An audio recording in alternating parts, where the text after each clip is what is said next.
Olha, vou começar esse vídeo com uma verdade que muita gente não quer ouvir, mas que precisa ser dita. A intimidade sexual revela muito mais sobre o estado emocional de um relacionamento do que qualquer conversa de madrugada regada a vinho. E quando falo de intimidade, não estou falando daquele sexo de filme pornô, não. Estou falando daquilo que acontece entre quatro paredes, quando não tem filtro, não tem plateia, não tem ninguém para impressionar. É ali, minha querida, que você descobre se está vivendo um amor sano ou se virou personagem de uma peça de teatro mal ensaiada. Fica comigo até o final deste vídeo, porque vou te revelar um segredo clínico que derruba de vez aquela fantasia romântica de que sexo é só sexo. Spoiler, nunca é só sexo, nunca foi, nunca será. E se você acha que estou exagerando, espera só até eu te contar o que descobri em mais de 20 anos de consultório, atendendo mulheres que chegavam dizendo: doutora, não sei o que está errado comigo. Antes de continuar, deixa eu te pedir uma coisa. Se inscreve neste canal agora, ativa o sininho e me conta aqui embaixo nos comentários.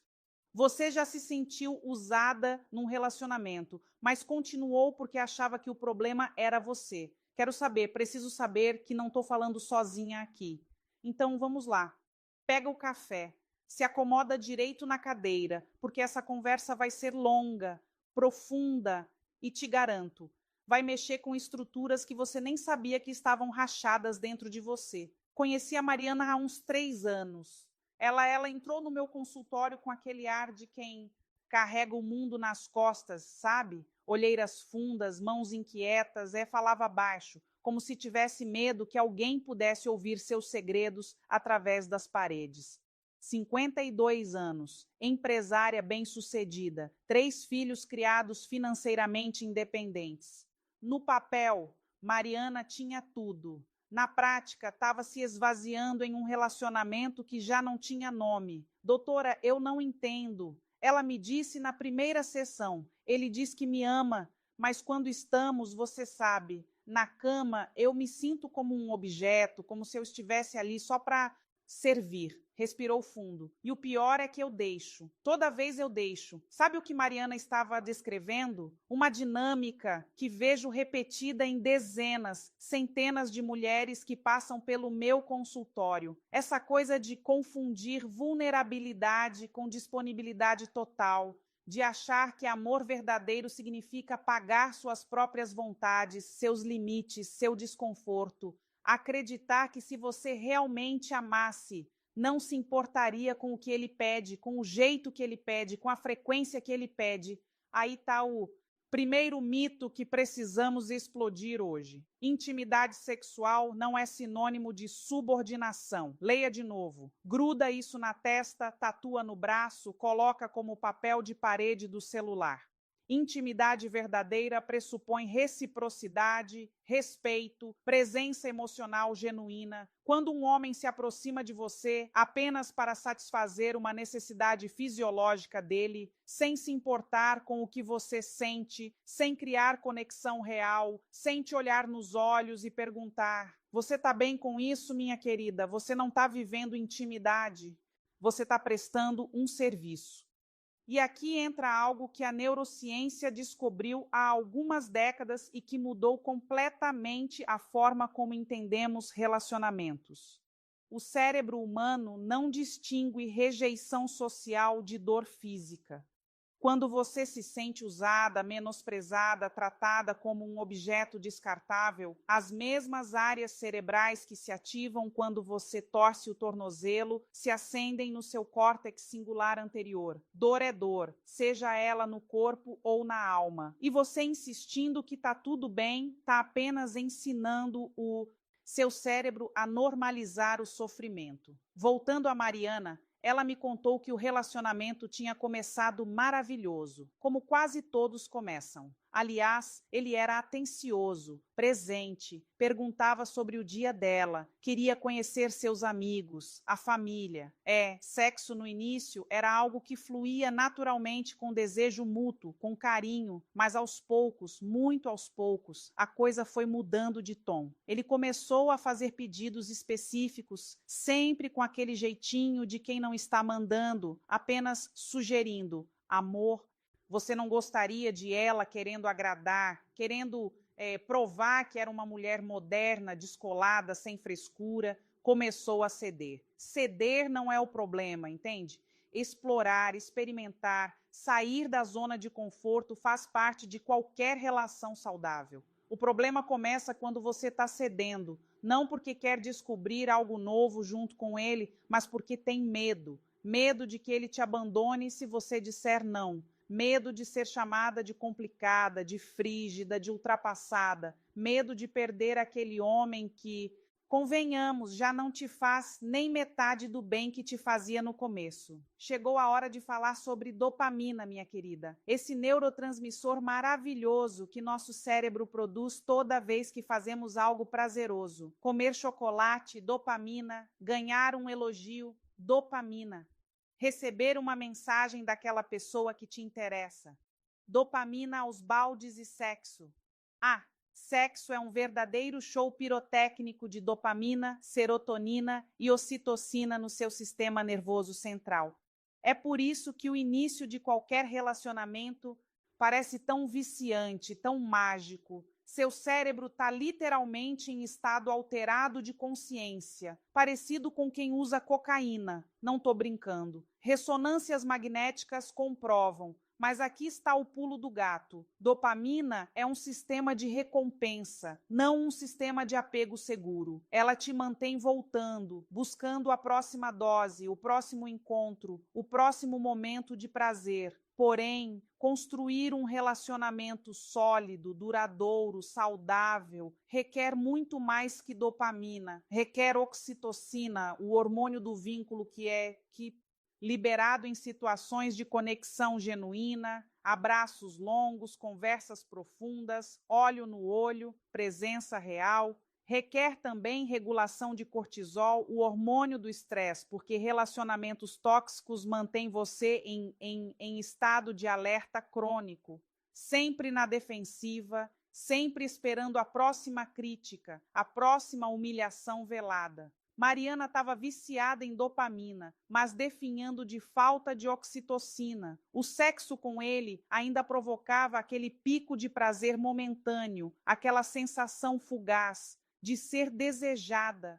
Mas depois, quando ele virava de lado e pegava no sono, sem ao menos perguntar como ela estava, o vazio era devastador. E ela, em vez de reconhecer esse vazio como um sinal de alarme, interpretava como falha dela. Talvez eu precise ser mais ousada. Talvez eu precise fazer mais.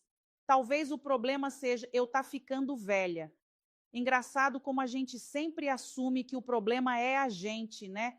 Nunca passa pela cabeça que só talvez o problema seja que você está em um relacionamento com alguém emocionalmente indisponível, egoísta, incapaz de te enxergar como um ser humano completo, com desejos e limites próprios. Me conta uma coisa aqui nos comentários. Quantas vezes você já se sentiu invisível ao lado de alguém? Comenta aí. Quero saber que não estou pregando no deserto. Agora vamos para algo que incomoda, que fere suscetibilidades, mas que precisa ser dissecado.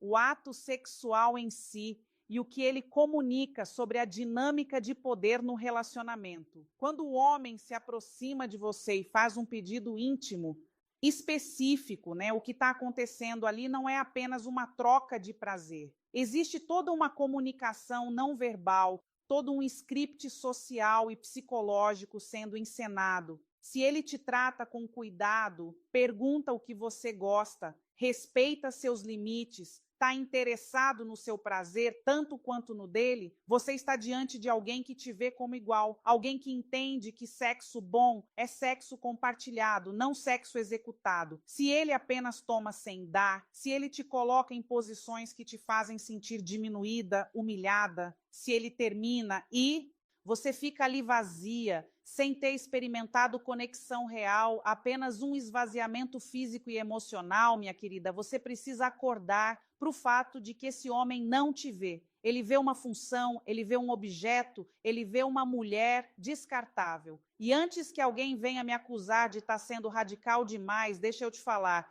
tenho 20 e tantos anos de profissão, já atendi mais de 3.000 pacientes. E posso te garantir uma coisa, não existe uma única mulher que me procurou com depressão grave, ansiedade crônica, síndrome do pânico, que não tivesse em seu histórico recente um relacionamento onde ela se sentir usada, diminuída, tratada como segunda opção. Não existe uma coincidência, não acho. Seu corpo fala, minha querida, mesmo quando sua mente tenta racionalizar, justificar, encontrar desculpas para o comportamento dele. Seu corpo grita através de insônia, através de dores inexplicáveis, através de crise de choro sem motivo aparente, através de vícios compensatórios, como compulsão alimentar ou abuso de álcool. Seu corpo está te dizendo: Aorda, você não está segura aqui. Lembra da Mariana? Na nossa quinta sessão, ela finalmente conseguiu nomear o que sentia. Doutora, eu me sinto suja. Depois que a gente transa, eu vou para o banheiro e fico muito tempo debaixo do chuveiro tentando me limpar. Mas não é a sujeira física, entende? É outra coisa. É como se eu tivesse entregado algo sagrado e tivesse recebido apenas indiferença em troca. Quando ela disse isso, meus olhos encheram de lágrimas. Não porque eu sou uma terapeuta sentimental que chora com qualquer história, mas porque reconheci ali algo que vejo se repetir de nauseam, a dissociação corporal. Mariana tinha aprendido a se desconectar do próprio corpo durante o sexo. Estava ali, mas não estava. Era uma estratégia de sobrevivência psicológica, um mecanismo de defesa que o cérebro cria quando a situação é insuportável. Mas a pessoa acha que não pode sair dela. Dissociação é séria, gente. Não é frescura, não é exagero. É um sintoma clássico de trauma psicológico. E sim, você pode estar traumatizada por um relacionamento, mesmo que ele nunca tenha te batido, nunca tenha gritado, nunca tenha te xingado. Violência psicológica é tão real e tão destrutiva quanto violência física. Às vezes até mais porque não deixa marcas visíveis, não dá para tirar foto, não dá para mostrar para os outros e você fica achando que está louca, que está exagerando, que o problema é todo seu. Precisamos falar sobre consentimento. E não é aquele papinho de mas ela aceitou, então tá tudo certo. Consentimento real, genuíno, saudável, não é apenas a ausência de um não, é a presença entusiástica de um sim, né? É você participando ativamente, querendo estar ali, sentindo prazer, sentindo conexão, consentimento, dado por medo, por pressão, por culpa, por manipulação emocional. Não é consentimento, é coerção disfarçada. Tem uma paciente minha, vou chamar lá de Fernanda, 47 anos, que me disse numa sessão: doutora, eu percebi que há 5 anos eu não digo não para ele. Não porque eu sempre queiro, mas porque simplesmente desistir. É mais fácil deixar ele fazer o que quer e terminar logo com aquilo do que aguentar dias de cara feia, comentários passivo-agressivos, ele me ignorando. Então eu deixo, mas por dentro eu tô morta. Por dentro eu tô morta. Deixa essa frase ecoar aí na sua cabeça por 1 minuto. Essa é a realidade de milhares, milhões de mulheres que vivem em relacionamentos onde o sexo virou uma moeda de troca, uma forma de manter a paz, uma maneira de evitar conflito. E aí você me pergunta: mas doutora, como é que eu saio disso? Calma, já chego lá. Mas antes preciso te fazer entender algumas coisas sobre a psicologia masculina, Porque, olha, não adianta ficar só lamentando, reclamando, se vitimizando. Precisamos entender o que se passa na cabeça deles para podermos agir estrategicamente, com inteligência emocional. A grande maioria dos homens foi criada numa cultura que os ensinou a dissociar sexo de emoção. Para muitos deles, sexo é uma necessidade fisiológica, tipo comer, dormir, ir ao banheiro. Não tem essa história de conexão emocional profunda, de olhar nos olhos, de reciprocidade afetiva. E não estou dizendo que isso é certo, longe disso.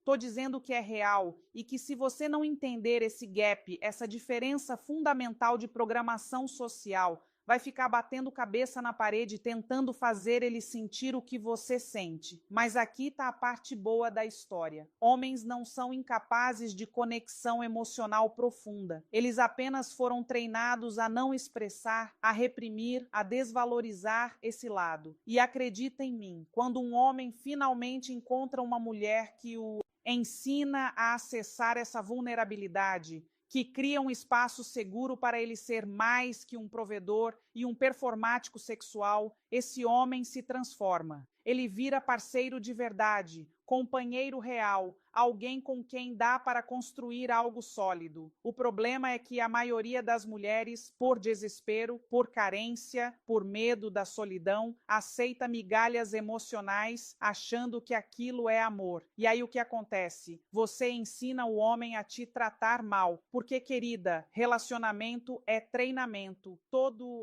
comportamento que você aceita, você está reforçando. Todo limite que você não coloca, você está ensinando a pessoa que pode te desrespeitar. É behaviorismo básico, é condicionamento operante. O rato aperta a alavanca e recebe comida, ele vai continuar apertando. O homem te trata mal e você continua ali disponível. Ele vai continuar te tratando mal. Dura na queda, eu sei, mas é a verdade crua e nua. E se você veio até aqui buscando tapinha nas costas e palavras reconfortantes, sinto te informar que chegou no canal errado. Aqui a gente lida com a realidade, não com fantasia romântica de conto de fadas. Comenta aí embaixo, você já percebeu que estava ensinando alguém a te desrespeitar? Como foi quando você se deu conta disso? Voltemos à questão central. O que significa quando um homem coloca o órgão dele na sua boca? Vamos falar claro, sem eufemismo, porque não somos crianças aqui. Estamos falando de sexo oral, de uma prática que carrega consigo uma carga simbólica enorme, muito além do ato físico em si. Em termos de dinâmica de poder, sexo oral é interessante porque coloca quem está executando em uma posição literalmente inferior de joelhos, de submissão.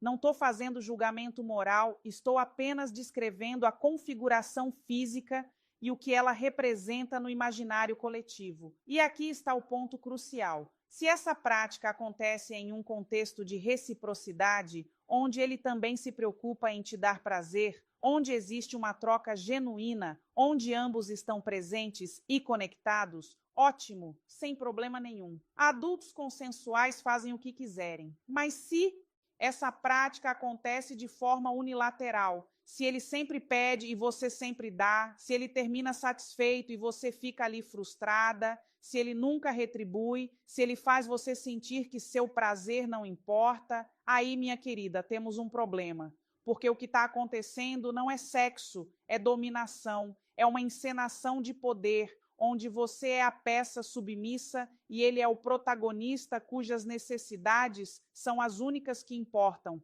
E antes que venha aquela vozinha na sua cabeça dizendo: "Ah, mas eu faço porque eu gosto". Deixa eu te fazer uma pergunta. Você gosta mesmo ou você gosta de ser desejada? Você gosta do ato em si ou você gosta da sensação de ser querida, necessária, importante para ele? Porque muitas mulheres confundem essas duas coisas, elas se